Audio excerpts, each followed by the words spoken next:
नमस्कार दोस्तों, आप लोगों का स्वागत है आपके अपने इस यूट्यूब चैनल लक्ष्य सिविल सेवा संस्थान दिल्ली में। देखिए दोस्तों, वैसे अभ्यर्थी जो शिक्षक बनने का सपना देख रहे थे उनके गर्दन पर तलवार लटक गई है और ये बहुत बड़ा न्यूज़ है। मैं हर एक पॉइंट आप लोगों को बताऊंगा। आज के डेट में मैं डेट भी बता दूं आपको। देखिए, आज के डेट में 17/7/2021 जो बिहार में प्राथमिक शिक्षा निदेशक डॉक्टर रंजीत कुमार सिंह IAS हैं, उनके द्वारा ये पत्र जारी किया गया है। और यह पत्र उन अभ्यर्थियों के लिए, मतलब आप कल शिक्षक बनने वाले थे और आज जो है आप जीरो बन गए, मतलब ये पत्र जो है, और इसको ये भी बताया गया है कि इसको इसी के आधार पर बहाली होगी। जैसे देखिए, अब पहले आप सुने होंगे, ज़रूर आपको सुनने में ये आया होगा कि सब्जेक्ट कम्बिनेशन, जैसे अगर आप साइंस के अभ्यर्थी हैं तो आप जो एग्ज़ाम पास करते हैं 6 to 8 के लिए, पेपर सेकंड पास करते हैं, उसमें आपको साइंस से CTET या बिहार TET पास करना है। आप देखे होंगे जब आप CTET देते हैं साइंस के अभ्यर्थी हैं तो वहाँ ये इस तरह का होता है, जैसे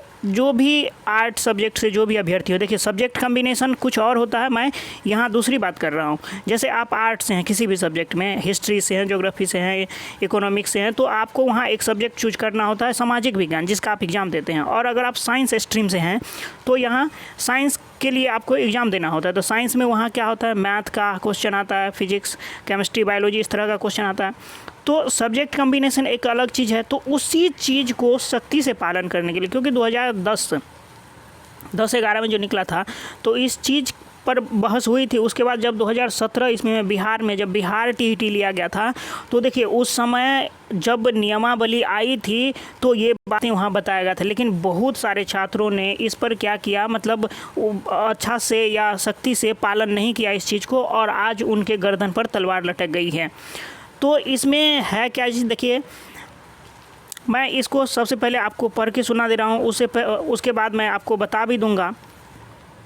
देखिए, आज ही का न्यूज़ है, डॉक्टर रंजीत कुमार सेवा में बता रहा है, ये बहुत जिनको लिखा है, ठीक ये नियोजन इकाई को लिखा है। इसमें आप देखेंगे सदस्य सचिव सभी नगर निकाय, मतलब जहाँ जहाँ नियोजित होना, जहाँ जहाँ इनको भेजना है उनके बारे में लिखा है। ठीक, वो जानना ज़्यादा ज़रूरी नहीं है। और ये असल में है किसके लिए, वो चीज़ देख लीजिए। इसमें जो बातें हैं, वर्ग 6 to 8 में शिक्षक के पद पर नियुक्त होती है, शिक्षक पात्रता परीक्षा उत्तीर्णता के संबंध में। जैसे आप अगर 6 to 8 के लिए शिक्षक बनना चाहते हैं, आपने BEd या D.Ed किया है और 6 to 8 के लिए आप शिक्षक बनना चाहते हैं, तो ये आपके लिए बहुत ही इंपॉर्टेंट है। तो आप लास्ट तक बने रहें, स्किप किए बिना देखें, क्योंकि हर एक पॉइंट आपके लिए ज़रूरी है। कि इसमें देखिए, इसमें जो मेनली रूप से बताया गया है कि आप अवगत हैं कि विभागीय अधिसूचना, ये डेट है 5/7/2019, ये उस समय का डेट है जब बिहार में बिहार TET ली जा रही थी 2017 में। उसके बाद का समय देखिए, वर्ग 1 to 5 और 6 to 8 के लिए शिक्षक के पद पर नियोजन की कार्रवाई हेतु आवश्यक दिशा निर्देश निर्गत किए गए। कतिपय कारणों से उक्त अधिसूचना के अनुरूप कुछ नियोजन इकाई में नियोजन की कार्रवाई पूर्ण नहीं की जा सकी। वर्तमान में उक्त कार्रवाई विभागीय अधिसूचना, ये तिथि दिया हुआ है, दिनांक इतना एवं इतना के आलोक में पूर्ण की जा रही है। चलिए, ये भी अब जो मान के चलिए पहले नहीं हुआ था, जहां नियोजन इकाई में नियोजन पूर्ण वहां पर की जा रही है, लेकिन मेन बात आपके लिए क्या दिया हुआ है इसको देख लीजिए। इस क्रम में विभिन्न नियोजन इकाई एवं अभ्यर्थियों के द्वारा यह परीक्षा किया जा रहा है कि वर्ग 6 to 8 में नियोजन हेतु शिक्षक पात्रता परीक्षा में किस विषय में उत्तीर्ण होना आवश्यक है। देखिए, इस चीज़, ये बहुत ही इंपॉर्टेंट चीज़ है आपके लिए, और इस चीज़ को आपको जानना बहुत ज़रूरी है। जैसे आप जो हैं, अगर आर्ट स्ट्रीम से ग्रेजुएशन किए हैं या किसी लैंग्वेज सब्जेक्ट में हिंदी से हैं या इंग्लिश से हैं या संस्कृत से हैं, तो ये आपके लिए जानना बहुत ज़रूरी है। इस चीज़ को आप ज़रूर समझें, किस विषय में उत्तीर्ण होना आवश्यक है।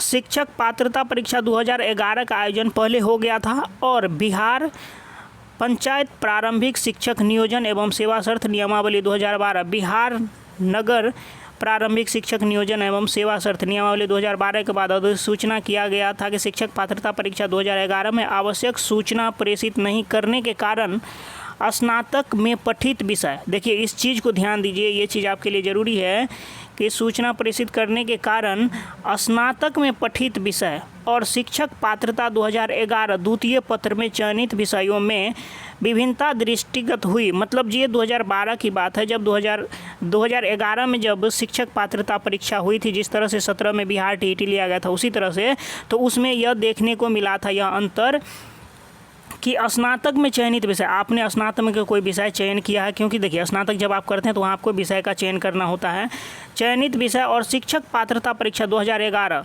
द्वितीय पत्र में चयनित विषयों में भिन्नता दृष्टिगत हुई। इस दोनों में भिन्नताएं हुई थी। इस चीज़ को आप समझिए कि जैसे आपने ग्रेजुएशन हिंदी से किया है और जब बिहार टीईटी आपने पास किया है तो वहाँ आप लैंग्वेज में हिंदी नहीं चूज करके आपने भोजपुरी चूज कर लिया। आपने इंग्लिश से ग्रेजुएशन किया है और आपने यहाँ पर इंग्लिश आपको भारी लगा और आपने यहाँ पर संस्कृत चूज कर लिया है या भोजपुरी या मैथिली चूज किया है। देखिए असल में होना भी ये चाहिए। देखिए ये तो उन लोगों के लिए मतलब बहुत बड़ा नुकसान हो सकता है इससे, लेकिन एक चीज़ आप सोचिए, अगर आप इंग्लिश से ग्रेजुएशन किए हैं तो इतना तो आप में एबिलिटी अवश्य ही होना चाहिए कि आप इंग्लिश से शिक्षक पात्रता परीक्षा भी पास करें। अगर आप ये पास नहीं करते हैं तो आप पे प्रश्न चिन्ह जरूर लग जाता है। देखिए आपको मुझे गाली देने से कुछ नहीं होगा, आप मुझे कमेंट में गाली दें या न दें, लेकिन आप एक बार ज़रूर सोचें ये आपके लिए, क्योंकि ये सरकार अगर लेकिन सरकार के इसमें क्या खामियां हैं कि आपको ये चीज़ पहले ही निकालना चाहिए था। लेकिन इसमें और एक बात लिखा गया है कि जब 2007 में बिहार टीईटी ली गई थी सब्जेक्ट कम्बिनेशन के बारे में बताया गया था। तो चलिए देख लेते हैं आगे और क्या बातें लिखी हुई है।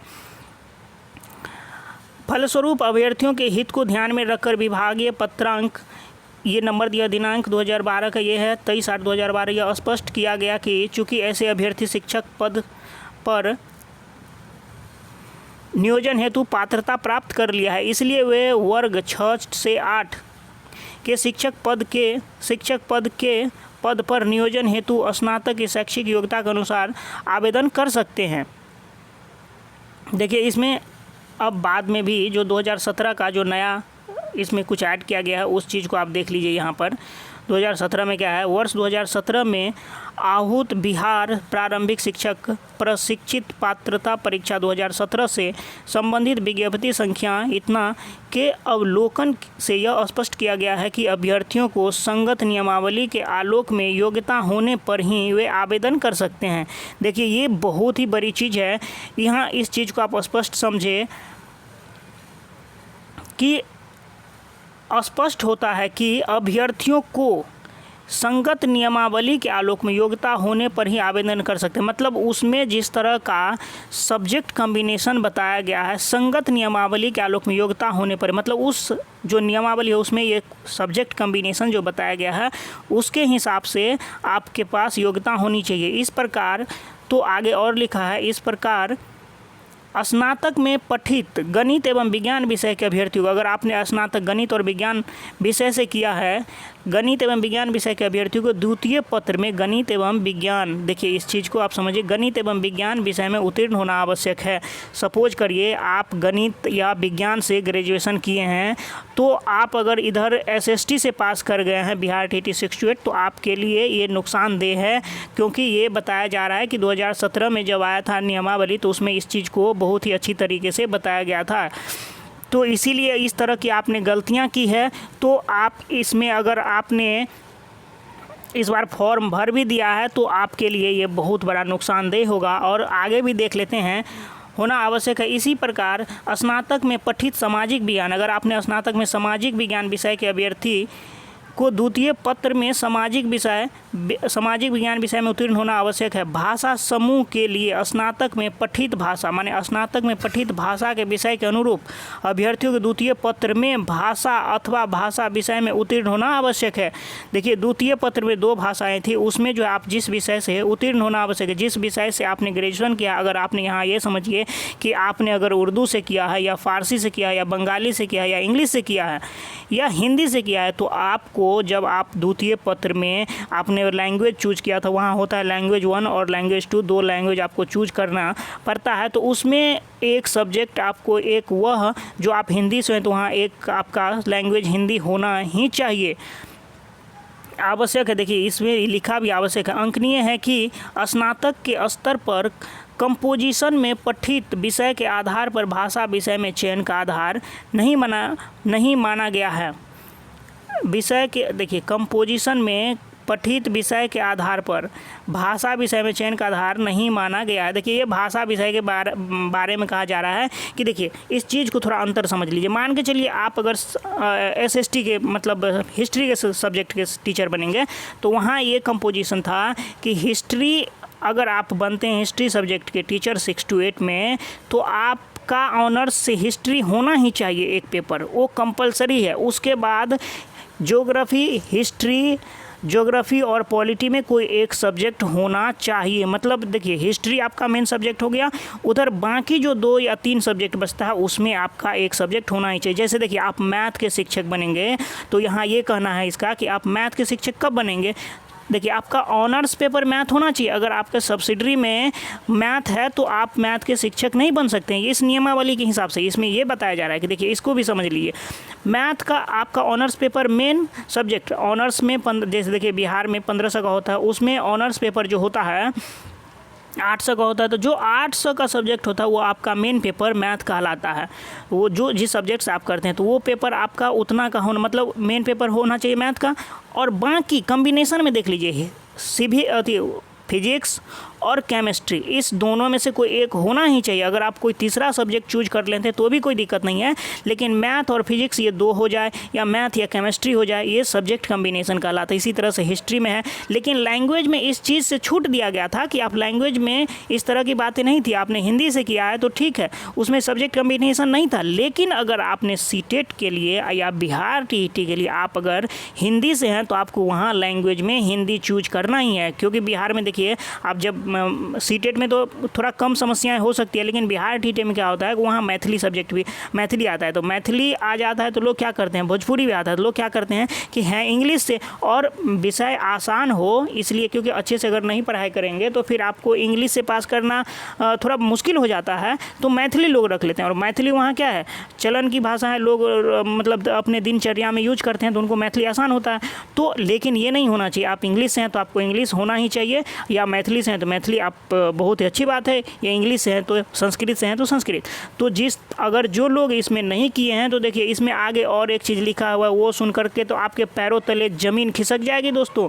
क्योंकि देखिए ये इतना बड़ा न्यूज़ है कि मैं अब क्या बताऊं कि ये मतलब हज़ारों लाखों छात्र इससे प्रभावित होंगे, कितने का घर उजड़ जाएगा उसका कोई ठीक नहीं है। देखिए यहाँ पर है, इस चीज़ को आप देखिए, उक्त प्रावधानों के अनुरूप ही वर्तमान में संचालित नियोजन की कार्रवाई को पूर्ण किया जाना आवश्यक होगा। और ये जो लिखे हैं डॉक्टर रंजीत कुमार, आज ही का डेट दिया हुआ, आज आप डेट भी देख लीजिए, आज ही के डेट 17/7/2021 डॉक्टर रंजीत कुमार सिंह के द्वारा ये भेजा गया। किसको भेजा गया, जिला शिक्षा पदाधिकारी सभी जिला कार्यक्रम पदाधिकारी को सूचनार्थ एवं आवश्यक। देखिए ये जहाँ जहाँ नियोजन इकाई है उस हर जगह को इस चीज़ को भेज दिया गया है और उसको इस चीज़ का फॉलो एकदम अच्छी तरीके से करना है।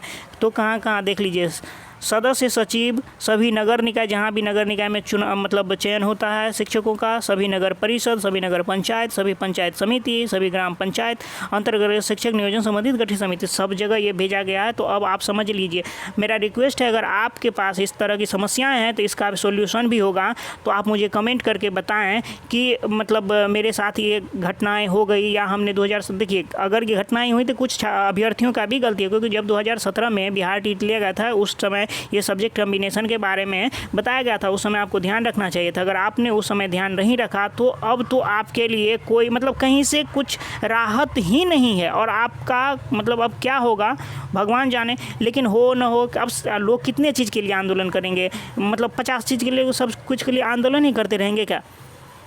तो सरकार इसमें वैसे सरकार की भी गलती नहीं है, क्योंकि सरकार जब पहले नोटिफिकेशन निकाल चुकी थी तो उसमें अभ्यर्थियों का ही गलती कहा जाए। चलिए दोस्तों, इस वीडियो में इतना ही रखते हैं। आप अपना मत ज़रूर कमेंट बॉक्स में करें, वीडियो अच्छा लगे तो लाइक अवश्य करें और अपने दोस्तों में शेयर करें। थैंक्स फॉर वॉचिंग, आपका दिन शुभ हो।